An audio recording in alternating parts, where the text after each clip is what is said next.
குடிக்கொரு சந்ததியாய் ஆழ்வார்கள் தம் செயலை விஞ்சி நிற்கும் தன்மையளாய் பிஞ்சாய் பழுத்தாளையாண்டாளை பத்தியுடன் நாளும் வழுத்தாய் மனமே மகிழ்ந்து. வேதம் வல்லார்களைக் கொண்டு விண்ணோர் பெருமான் திருப்பாதம் பணிந்து என்கிற உயர்ந்த அனுஷ்டானத்தை திருப்பாவையிலே நமக்கு காட்டிக் கொடுக்கிறாள் ஆண்டாள் நாச்சியார். அதிலே வேதம் வல்லார்கள் பாகவதர்களையெல்லாம் ஒவ்வொருவருடைய திருமாளிகைக்கு சென்று அவர்களை எழுப்பி இப்பொழுது அத்துணை பேரும் சேர்ந்து விண்ணோர் பெருமான் என்ன அந்த நித்தியசூரிகளின் நாயகனான அவர்களுடைய தலைவரான கண்ணபிரானுடைய திருமாளிகைக்கு வந்திருக்கிறார்கள். இந்த 16வது பாசுரத்திலே அந்த திருமாளிகையை காத்து கொண்டு இருக்கக்கூடிய கோயில் காப்பான் வாயில் காப்பான், முதலிலே இருப்பவர் கோயில் காப்பான், அதற்கு மேலே வாயில் காப்பான் ஆகிய இருவரிடத்திலே அனுமதியை பெற்று உள்ளே செல்ல இருக்கின்றார்கள். ரொம்ப அழகான ஒரு பாசுரம், முக்கியமான பாசுரம், நாயகனாய் நின்ன என்கிற பாசுரம்.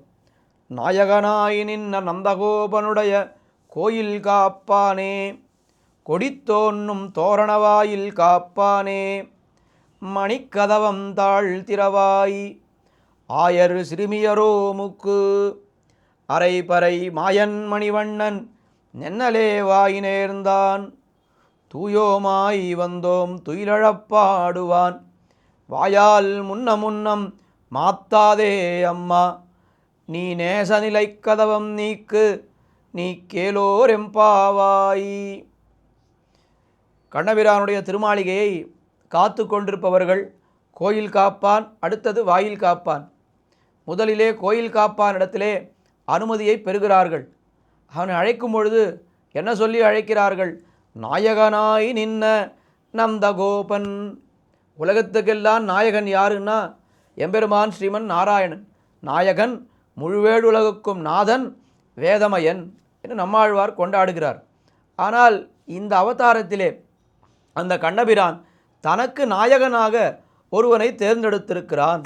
நந்தகோபன் என்று ஒரு ஜீவாத்மாவை தேர்ந்தெடுத்து அவனுடைய பிள்ளையாக அவனுடைய கட்டுப்பாட்டிலே வளரப்போகிறேன் என்று அவன் நிச்சயித்திருக்கிறான் கண்ணபிரான்.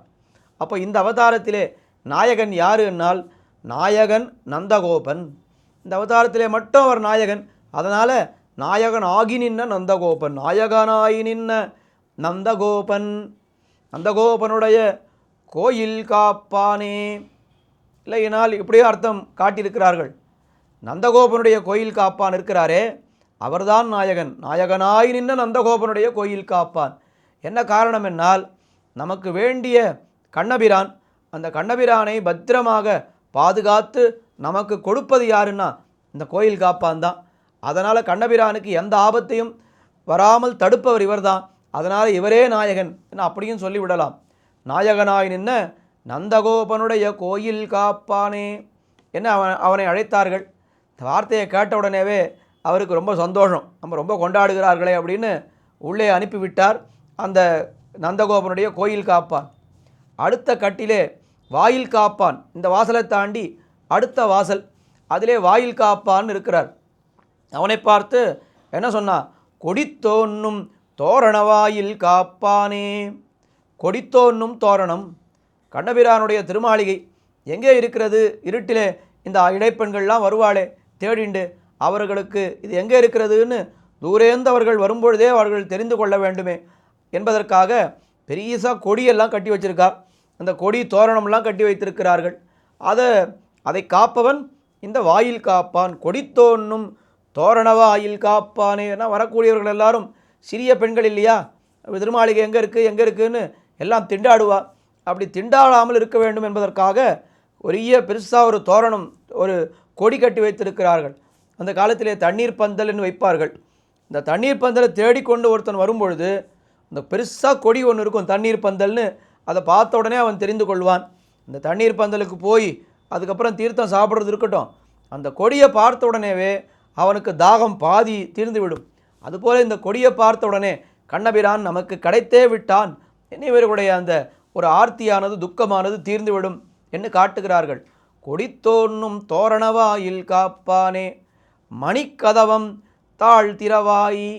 இந்த மணிகளாலேயும் மாணிக்கங்களாயும் இழைக்கப்பட்ட இந்த கதவை நீ திறக்க வேண்டும், திறந்து எங்களை உள்ளே அனுமதிக்க வேண்டும், நாங்கள் உள்ளே போய் கண்ணபிரானை பார்க்க வேண்டும் என்று சொன்னார்கள். உடனே அந்த வாயில் காப்பான் கேட்டான், யாரம்மா நீங்கள்?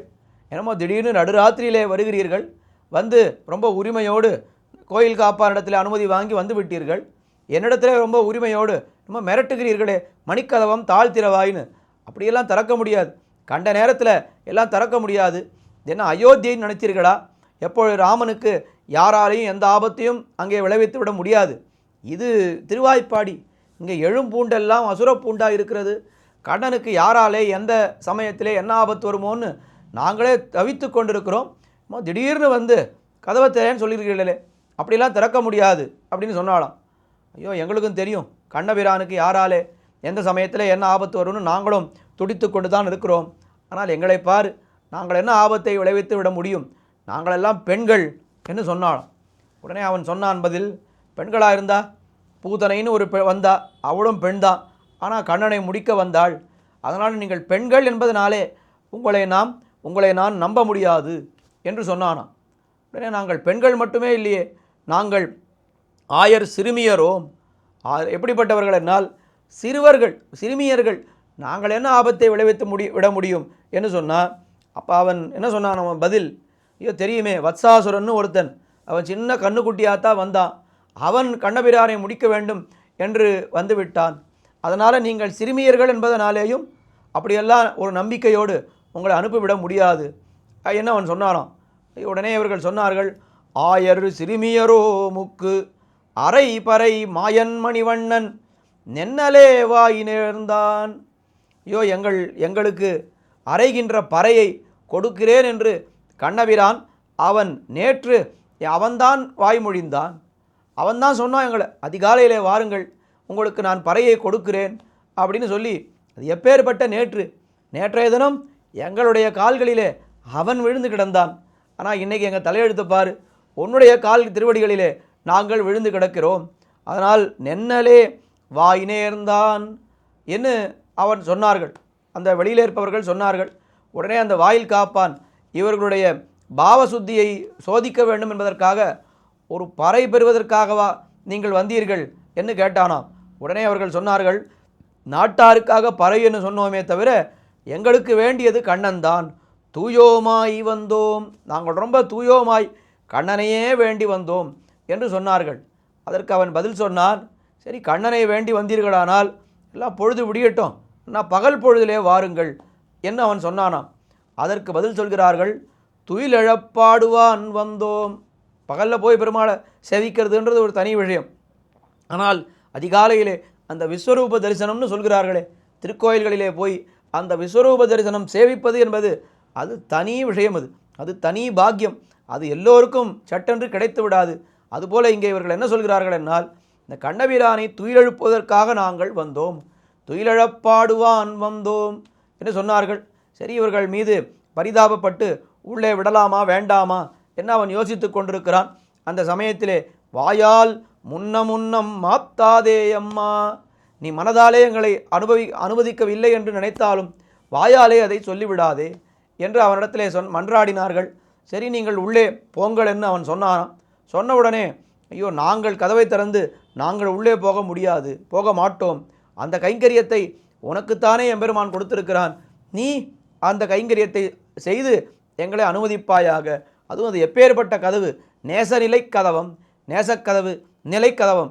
யாராவது விரோதிகள் வந்தால் அந்த கதவே ஒரு கை பார்த்துடுமா, என்னை தாண்டி நீங்கள் போக முடியாது என்று கண்ணபிரான் மீது அத்தனை நேசமுடைய நிலையான கதவு, அதை நீ உன் கையாலே திறந்து விடு என்று, நீ நேசநிலை கதவம் நீ கேலோர் எம்பாவாய் என்று சொல்லி அவனிடத்திலே அனுமதியை பெற்று உள்ளே செல்கிறார்கள்.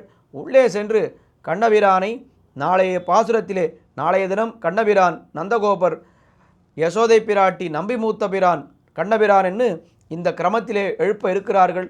தொடர்ந்து அனுபவிப்போம். ஆண்டாள் திருவடிகளே சரணம்.